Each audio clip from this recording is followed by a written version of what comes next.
बूढ़ी विधवा माँ के फैसले से बेटे और बहू के होश उड़ गए। ए बुढ़िया, तुझे कितनी बार कहा है अपने कमरे से बाहर मत निकलना, तू फिर बार बार बाहर झांकती रहती है।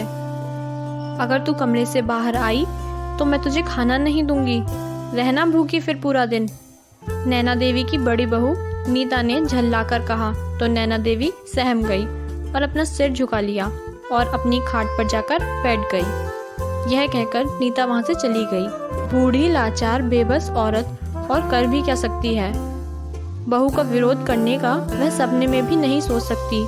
कौन है उनका हिमायती जो उनका साथ देगा। 2 वक्त की रोटी मिल जाती है, अगर बहू का कहना नहीं माना तो वह भी नहीं मिलेगी। नैना देवी अपनी खाट पर बैठी हुई अपने बुढ़ापे के सितम पर गमज़दा थी। बूढ़ी हड्डियां कमज़ोर हो गई थीं। अब वह किसी के काम की नहीं थी, किसी को उनकी कोई ज़रूरत नहीं थी। एक टूटे सामान की तरह एक कमरे में फेंक दी गई थी। इस कमरे से बाहर निकलने पर उन्हें पाबंदी थी। अगर वह कभी कमरे से बाहर आ जाती तो उनकी बहुएं उन्हें बहुत डांटती थीं और फिर कमरे का दरवाज़ा भी बंद कर दिया जाता था। और फिर जब उनका दिल करता तब वह कमरे का दरवाज़ा खोला जाता था। इसी डर के कारण वह खुद ही अपने कमरे से बाहर नहीं निकलती थी। जिस घर में नैना देवी कभी दुल्हन बनकर आई थी, जिस घर को उन्होंने अपने हाथों से प्यार से सजाया था, उनका अपना घर आज उनके लिए केवल एक कैद खाना बनकर रह गया था। वक्त ने आज इसी घर में कैदी बना दिया था। नैना देवी जी बैठी हुई अपने ही आप से बात करती रहती थी और अपने पुराने दिनों को याद करती रहती थी। 15 वर्ष की आयु में ही नैना देवी जी का भानु प्रकाश जी से विवाह हो गया था। नैना देवी जी को उस समय ज्यादा काम नहीं आता था, सही से खाना बनाना भी नहीं आता था। माता पिता की इकलौती संतान थी, इसलिए लाड़ प्यार में ज्यादा काम भी नहीं कराया जाता था। भानु प्रकाश भी अपने माता पिता की इकलौती संतान थे। इतनी कम आयु में विवाह होने के बाद भी नैना देवी ने कभी कोई शिकायत का मौका नहीं दिया था। वे सदैव पति के साथ कदम से कदम मिलाकर चलती थी। यही कारण था भानु प्रकाश जी नैना देवी से अत्यधिक प्रेम करते थे। नैना देवी बहुत ही बुद्धिमान और समझदार औरत थी।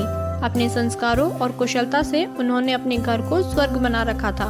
नैना देवी जी हर काम बड़ी साफ सफाई से और बहुत ही सलीके से किया करती थीं।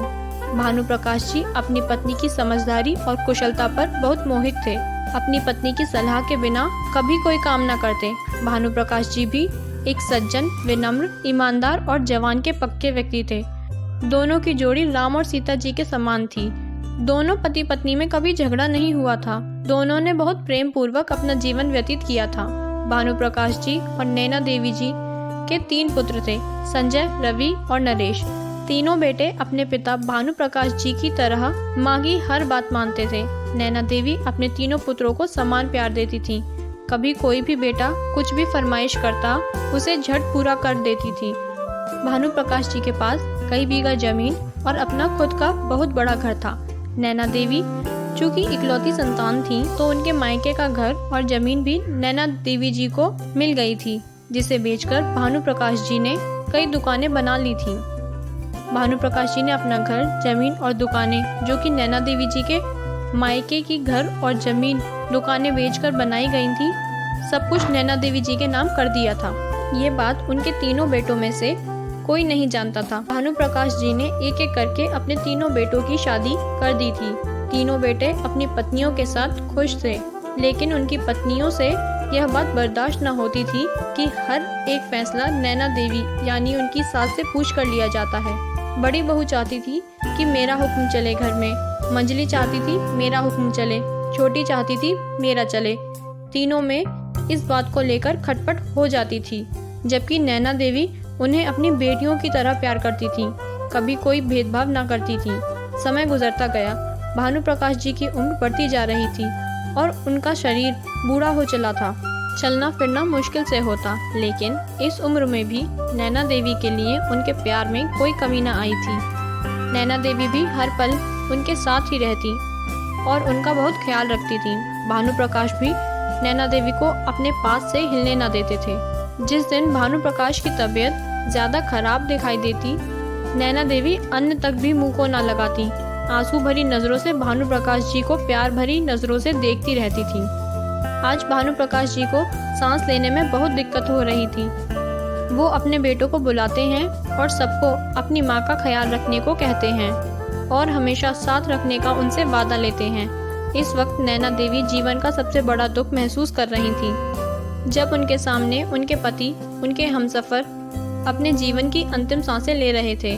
कुछ समय बाद भानु प्रकाश जी को खून की उल्टी होती हैं और उनकी सांसें बंद हो जाती हैं। नैना देवी बेसुध होकर जमीन पर गिर जाती हैं। तीनों बेटे माँ को संभालते हुए गले लगाकर बहुत रोते हैं। भानु प्रकाश जी नैना देवी जी को हमेशा हमेशा के लिए छोड़कर चिर निद्रा में सो जाते हैं। पति के देहांत से नैना देवी जी को बहुत सदमा पहुंचता है। नैना देवी जी भी अपने पति से बहुत प्यार करती थी। पति के देहांत के बाद नैना देवी एकदम उदास रहने लगती थी। धीरे धीरे समय गुजरता गया। तीनों बेटे अपने परिवार के साथ खुश थे। जब कभी दिल करता थोड़ी बहुत देर के लिए माँ के पास बैठ जाते। माँ कुछ कहती तो बात सर के ऊपर को उतार देते। माँ किसी चीज़ की फरमाइश करती तो बेटे कुछ न कुछ बहाना लेकर टाल देते थे। अब पहले जैसी कोई बात नहीं रही थी। बहू से कुछ कहती वो भी न सुनती। अब किसी बात में उनसे कोई सलाह नहीं ली जाती थी। बहुएं हर काम अपनी मर्जी से करती थीं। तो धीरे धीरे नैना देवी जी को एहसास होने लगा कि इस घर में अब मेरी कोई अहमियत नहीं है। अपने कमरे से बाहर निकलना कम कर दिया। वे अपने कमरे में लेटी रहती और अपनी बेबसी पर अफसोस करती रहती। तीनों बहुएं अपने बच्चों तक को कभी मेरे पास न आने देती थीं। जब कभी कोई सा पोता या पोती पास आता तो तीनों भड़कना शुरू कर देती।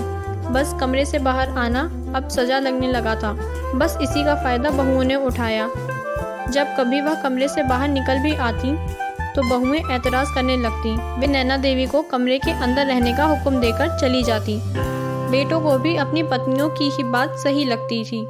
नैना देवी जी को अब रोटी देते हुए भी जोर पड़ता था। 2 रोटी देती और 100 बातें सुना देती थी कि यह बुढ़िया भी पीछे पड़ गई है, पता नहीं कब पीछा छूटेगा इससे।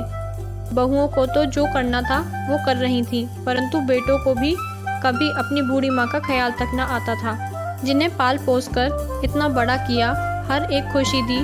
वो आज अपनी माँ को भूल गए थे। सारे बेटे बहू शादी ब्याह में घूम आते, मुझे कमरे में बंद करके चले जाते। आज मुझे रोटी खाए हुए 2 दिन हो गए थे। भूख के मारे जान निकली जा रही थी। मैं जैसे तैसे उठी और बाहर निकली। कोई दिखाई ना दिया। पता नहीं सब कहाँ हैं। मुझे तो बस रोटी चाहिए थी। मैंने जैसे ही रोटी हाथ में उठाई, पीछे से मंझली बहू ने हाथ पकड़ लिया, मेरी रोटी छीन ली। बोली, रोटी चोरी कर रही थी बुढ़िया? जब खाने को दे दिया जाता है तो चुराने की क्या ज़रूरत है? बहू ने चिल्लाकर कहा। बहू, मैंने 2 दिन से कुछ नहीं खाया है, तो मैं क्या करूं? मैंने कोई ठेका ले रखा है तुम्हें खाना खिलाने का? अब तो यह बुढ़िया घर में चोरी भी करने लगी है। अब इस बुढ़िया को घर में रहने का कोई अधिकार नहीं है। पता नहीं हमारे पीछे घर में क्या क्या चोरी कर ले। यह कहकर बहू उन्हें धक्के देकर घर से बाहर निकाल देती हैं। मैं घर के बाहर खड़ी दरवाजे को पीटती रही। फिर बहुत देर बाद छोटी बहू बाहर आई। इसने मुझे अंदर न जाने दिया। उन्होंने बहू के हाथ पैर जोड़े कि मुझे अपना कुछ सामान तो ले लेने दो, मैं अपना सामान लेकर यहाँ से चली जाऊंगी। तो दूसरी बहू ने कहा, ठीक है, ले जाने दे, से भी हमें इसका सामान कूड़े पर ही तो फेंकना पड़ेगा। मैंने अपना कुछ सामान लिया और घर से चली गई। आंखों से आंसू बह रहे थे।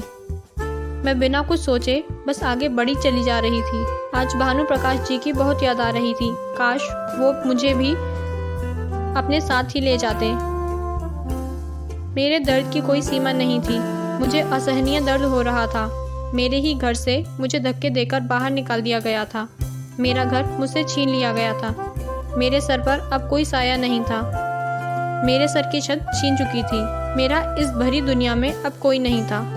मेरे माता पिता, मेरे पति इस दुनिया से जा चुके थे और मेरे बच्चों ने मुझसे आंखें फेर ली थी। मैं जाऊं तो जाऊं कहाँ? यह सोचते सोचते मैं चलती जा रही थी।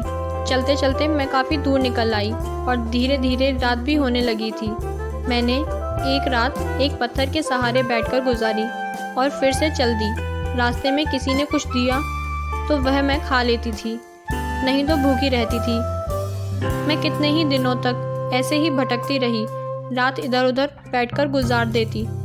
एक दिन मुझे एक पवन नाम का लड़का मिला। उसे मुझ पर बहुत तरस आया। उसने मुझे लावारिस समझकर और तरस खाकर एक वृद्धाश्रम में छोड़ दिया। मैं वृद्धाश्रम में रहने लगी। अब मेरी दुनिया बस वो वृद्धाश्रम ही था। मुझे कोई लेने ना आया और ना ही मैं किसी को याद आई। धीरे धीरे वक्त गुजर रहा था। अब मुझे वृद्धाश्रम में रहते रहते 3 साल हो गए थे और मैं और ज़्यादा बूढ़ी हो गई थी। अचानक एक दिन मुझे बुलाया गया कि कोई नरेश आपको लेने आया है। मैंने बोला मैं किसी नरेश को नहीं जानती। मुझे ज़बरदस्ती बाहर लाया गया। मेरा बेटा मेरे सामने था और मुझसे गले मिलकर ऐसे रोया जैसे मैं खुद घर से भाग कर आई थी। मैं पत्थर बनी खड़ी हुई थी। मेरे अंदर की सारी भावनाएं मर चुकी थी। माँ कुछ बोलो ना, माँ, मेरी माँ। नरेश मुझे बार बार गले लगाकर कह रहा था। मुझे उसके मुंह से निकलते हुए माँ के नाम से भी घृणा हो रही थी। वो मुझे घर ले जाने लगा। मैंने साफ मना कर दिया, लेकिन फिर ज़बरदस्ती मुझे वहाँ से ले गया जहाँ अब मैं कभी नहीं जाना चाहती थी। सबने मेरा ऐसा स्वागत किया जैसे मैं नई नवेली दुल्हन हूँ। मुझे इन सबसे बेतहाशा नफरत हो रही थी। मेरी खूब आवभगत हो रही थी। जिन बहुओं ने घर से धक्के देकर बाहर निकाला था वो हर समय सर पैर पीछती रहती। मैं एक बेजान पत्थर थी जिसके अंदर अब कोई भावनाएं नहीं थी। एक दिन तीनों बेटे बहुएं मेरे पास आए और बोले, माँ, जो अस्पताल के नाम प्रॉपर्टी है वो हमारे नाम कर दो। अब आपका क्या भरोसा कब टाइम आ जाए। मुझे अब समझ आ गया कि मुझे यहाँ किस लालच में लाया गया है। मेरे अंदर का धैर्य अब जवाब दे गया। मेरे बच्चे इतने स्वार्थी हो गए थे ये मैंने सोचा नहीं था। 3 साल से मेरी कोई सुध ना ली। 3 साल में सुध ली तो वो भी अपने लालच को। इंसान, खासकर औलाद, जब ऐसे नीच कर्म करे तो एक बूढ़ी विधवा औरत करे तो क्या करे। जिन बच्चों को 9 महीने अपनी कोख में रखकर पाला, जिन बच्चों के लिए जवानी बर्बाद कर डाली, आज बुढ़ापे में इसका बदला मुझे मिल रहा है। मैंने गुस्से में बोला, मेरे पास कोई प्रॉपर्टी नहीं है और होती भी तो तुम जैसे लालचियों को ना देती। मेरी सारी जायदाद तुम्हारी ही तो थी यदि तुम लोग मेरे साथ ऐसा व्यवहार ना करते। बुढ़ापे में मुझे और चाहिए ही क्या था। 2 वक्त की रोटी चैन सुकून से मिले। जैसे मैंने बचपन में तुम्हें संभाला, प्यार दिया, ख्याल रखा, रातों की नींद हराम की। यदि इसका राय बराबर भी मुझे हक दे देते थे तो क्या हर्ज था तुम लोगों का। लेकिन तुम लोगों ने तो मुझे मेरे ही घर में कैदी बना डाला। सब बच्चे मेरी बातें ध्यान से सुन रहे थे। वो मुझसे मिन्नत करने लगे, मेरे हाथ पांव जोड़ने लगे, कहने लगे, माँ, तुम अब चिंता ना करो, हम सारी कमी पूरी कर देंगे। मैंने कह दिया कि सारी कमी तो तुम लोग पूरी कर ही चुके हो, अब क्या बाकी है। मेरे नाम जो कुछ था वह सब कुछ मैंने चैरिटी के नाम कर दिया था। ये सब सुनकर उनके पैरों से ज़मीन निकल गई। उन्हें ये बात बर्दाश्त न हो रही थी कि इतनी जायदाद हाथ से निकल गई। जिस घर में वो सब रह रहे थे वो भी उनका नहीं था, वो भी मैंने चैरिटी के नाम कर दिया था। अब इनके पास कुछ ना बचा था सिवाय पछताने के। सबके सब फटी आंखों से मुझे देखते रहे और शर्मिंदा होते रहे और बोलते रहे, माँ, एक बार तो सोचा होता हमारे बारे में चैरिटी के नाम करने से पहले। तुम लोगों ने भी सोचा था मुझे कैद करने से पहले। तुम्हारी दुनिया रंगीन करते करते माँ बाप के सर में सफ़ेदी आ गई, खाल में झुर्रियाँ आ गईं, और जब झुर्रियाँ आईं तो तुम लोगों ने भी मुंह फेर लिया। मेरे ही घर में मेरे लिए जगह ना रही। यह सब बातें वे सुनते जा रहे थे। माँ बाप तो तुम लोग हो, जैसा बोओगे वैसा काटोगे। तीनों बेटों ने हाथ जोड़ लिए, कहने लगे कि माँ की बद्दुआ कभी खाली नहीं जाती। माँ, हमसे बड़ी भूल हुई है, बड़ी अनहोनी हुई है। हम सब अंधे हो गए थे। एक बार भी यह नहीं सोचा कि यह वक्त हम पर भी आएगा। माँ, हमें माफ़ कर दो, हम बहुत शर्मिंदा हैं। पास खड़ी बहुओं में भी खलबली मच गई। कहने लगी, माँ जी, हमें भी माफ़ कर दीजिए, हमने आप पर सख्ती रखी। मैंने कह दिया कि माँ का दिल तो बच्चों को माफ़ कर ही देता है, लेकिन भगवान तो माफ़ नहीं करता है। मैं तो अब भी यही दुआ करूँगी कि तुम्हारा जीवन सफल रहे। तभी चैरिटी वाले आए, घर खाली करवाने लगे। मैं भी वापस वृद्धाश्रम की ओर चल पड़ी। बेटे अपनी अपनी ससुराल की ओर चल पड़े। सबने मुझे रोकने की कोशिश की और अपने साथ चलने की जिद की, लेकिन मैंने मना कर दिया। अब तो तुम्हारा खुद का कोई ठिकाना नहीं है। अब तो तुम लोग अपना जीवन व्यतीत करो। मैं अपने वृद्धाश्रम जाती हूँ, जहाँ मुझ जैसे बहुत से बुजुर्ग लोग अपना जीवन आराम से व्यतीत कर रहे हैं। जब कोई कमी नहीं रखी माँ ने अपने बच्चों को पालने में, फिर क्यों कसर रखी बच्चों ने बूढ़ी माँ को संभालने में। आशा करती हूँ कि आपको हमारी कहानी अच्छी लगी होगी। ऐसी ही और भी मज़ेदार कहानियाँ सुनने के लिए हमारे चैनल रिटर्न ऑफ कहानी को सब्सक्राइब करें। धन्यवाद।